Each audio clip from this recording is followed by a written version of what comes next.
Shalom.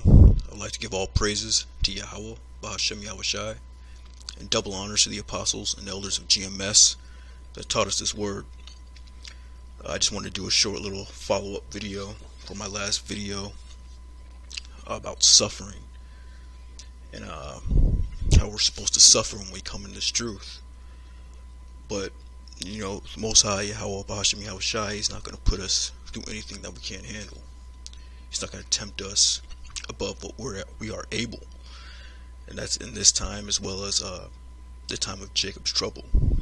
When all hell hits the fan, martial law, concentration camps, all that, pestilence, diseases. He's going to make a way for us to get out.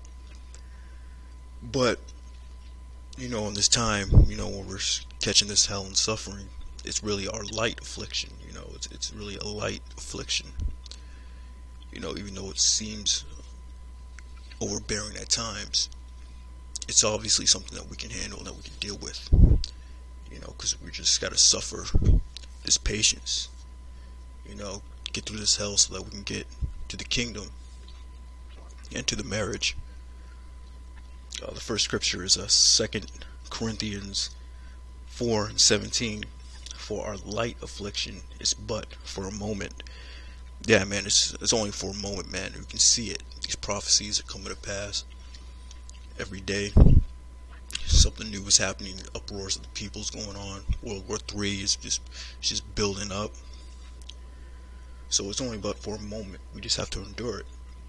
For our light affliction is but for a moment, worketh for us a far more exceeding and eternal weight of glory. Yeah, and that's that kingdom, man. That's what we're catching this hell for, so we can be like the bride. We're waiting for that marriage. While we look not at the things which are seen, but at the things which are not seen. That goes back to faith, man. It's all about faith. And Yahweh Bashem Yahushai. For the things which are seen are temporal, but the things which are not seen are eternal. Yeah, so your job is temporal. Your woman, she's temporal. She's not in the truth. Temporary.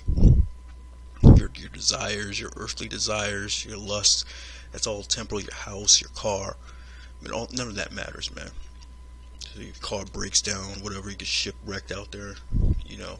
Just but for a moment. You gotta catch that hell just for a moment, man. Because it's all gonna burn up.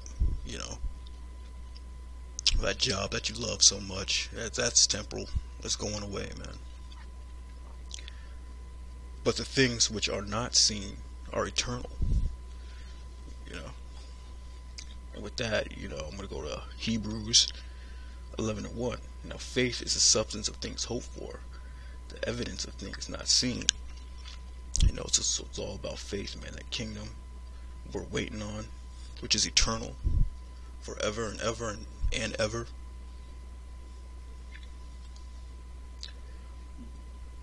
Faith is the substance of things hoped for, man. The evidence of things not seen.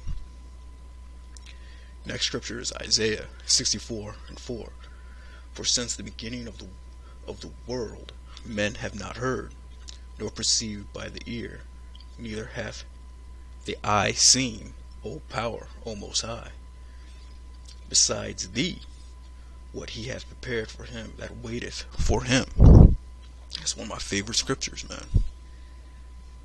Because it's the depth of it, man. Like no kingdom prior, since the world began, is our kingdom going to be like. And it's hard to picture that, man. You got to have that faith and believe in it. And catch this hell, man. This light affliction that we have to deal with. Because I think this affliction, is worth it, man. For this. Since the world men have not heard, nor perceived by the ear, neither hath the eye seen, what he hath prepared for him that waiteth for him, man. So if you look at all the kingdoms of the past, the Babylonians, the Persians, Greeks, and the Romans, and this last leg of the Roman Empire here in America, our kingdom is going to be nothing like this, man. It's going to be nothing like these past kingdoms. That's definitely something to suffer for.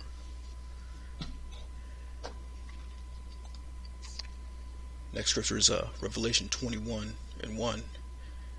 And I saw a new heaven and a new earth, for the first heaven and the first earth were passed away, and there was no more sea.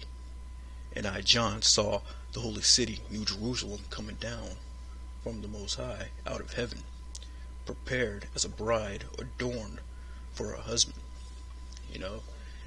What's that talking about right there? That's talking about an actual city coming down from the clouds.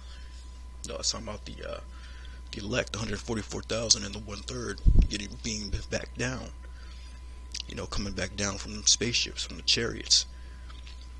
When they were delivered from America, from around the world, they're going to get beamed up into the chariots. And then, America's going to get destroyed. Israel's going to get destroyed.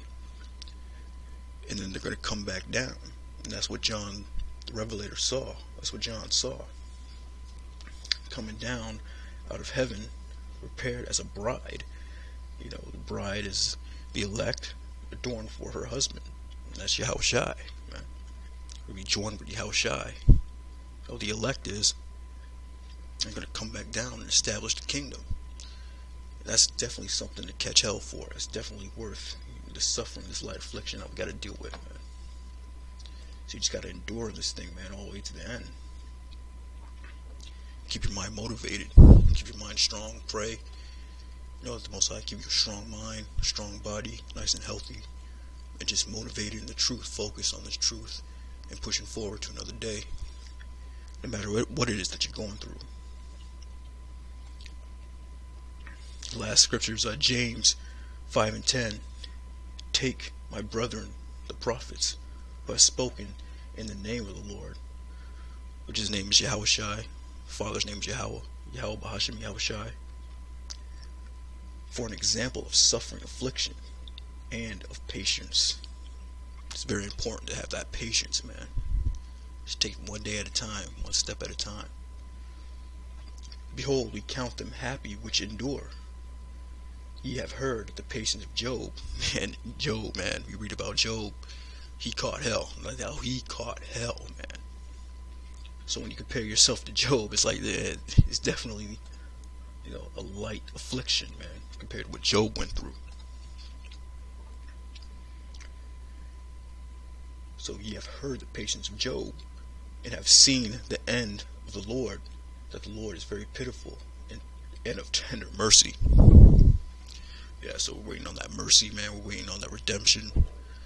So, man, it's that light affliction, man, because it could be worse. As long as you got a roof over your head and that daily bread, you should be good. What's that?